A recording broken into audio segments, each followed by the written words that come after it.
whether they were Molocan or Cherokee or Shawnee. Their village would last about 15, 20 years. They were an agricultural people. They had gardens. They didn't know about rotating crops or fertilizer. So they couldn't stay in one area too long. So they would move. Now this is an old story. It's a Cherokee story of how the people moved south. And in their migration south, they came to an area that is now in the Carolinas. They found these mounds. And these mounds were so old that when the people asked the people around who had built these mounds, they didn't know if they had always been there. But they decided they would build a town there. So they built their village walls around the mounds. They put their council house on one of the mounds, and they built their lodges between the mounds. And they named their town Niquosi. Now Niquosi was a peace town, and they lived in Niquosi for several years with no problem. Till one day, a runner came from the forest and he was shouting, "The destroyers are coming, the destroyers are coming." Well, the people in Niquosi, they called council to decide what they should do. And they decided they would bring all the people inside the village. And they'd get the women and children and the elders into their council house, and they would send the warriors out to defend Niquosi. So as the warriors are going out and making ready for war, a strange thing happened. A mist began to settle over the mounds, and a faint green light appeared over one of the mounds. Now as they looked, this light grew brighter and brighter and brighter. And it grew whiter and whiter and whiter, till they could hardly look at it. But in the midst of this light, they saw a strangely dressed warrior standing on top of the mound. Now this warrior, he walked down the mountain, and as he came down, the sides of all the mountains opened up. And other strange warriors followed out behind him, and they all lined up. And the leader of the strange warriors told the Cherokee, he said, "We will fight for your town for you." And they went out from the town to defend Niquosi. And as they went out, the destroyers were coming from the forest, and the battle was soon engaged. Every time one of the strange warriors loosed an arrow from his bow, when it reached its mark, one of the destroyers would fall.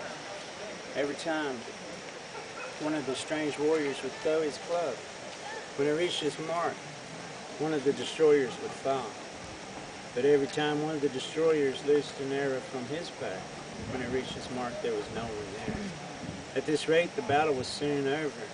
There were 3 destroyers left, and the people, the strange warriors, took the destroyers, and they told them, "You go tell your people what has happened here today. And if you ever make war on Niquosi again, we will come to your land, and the same will happen to your people there." Well, the strange warriors went back into the village.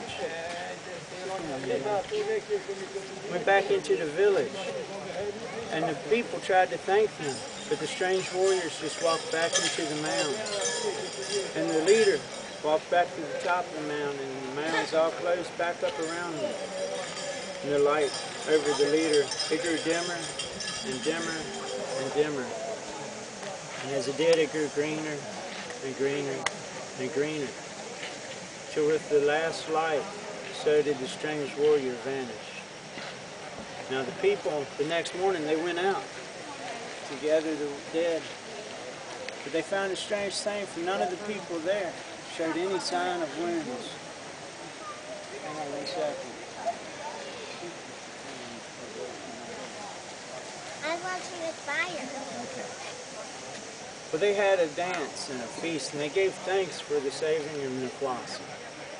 Now several years passed, and as was the custom, Niquosi was abandoned, and the people moved on. Many years later, a lone Cherokee built a cabin on what had once been Niquosi. And he had a garden beside his cabin. One day, when he was working in his garden, he saw long hunters coming through the forest. He ran in his cabin and he grabbed his rifle to defend his own. When he came out, there were 11 strange warriors there. And they told him, "We will help you defend your hunt." And once again, the battle was engaged at what had once been Niquosi, and all the long hunters were killed. When the Cherokee turned to thank his helpers, there was no one there. And many, many years passed after that. And during the Civil War, the Confederate troops, we have a Cherokee with us here, he can probably tell us too, the Confederates had a Cherokee mounted riflemen, and they were encamped at what had once been the closet.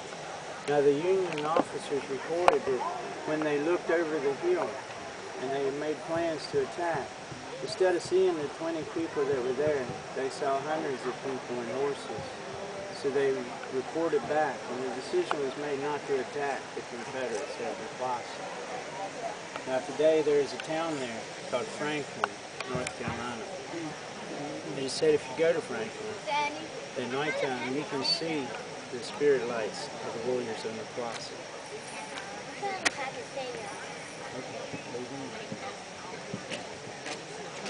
And that's the story of the closet. Hold on one sec.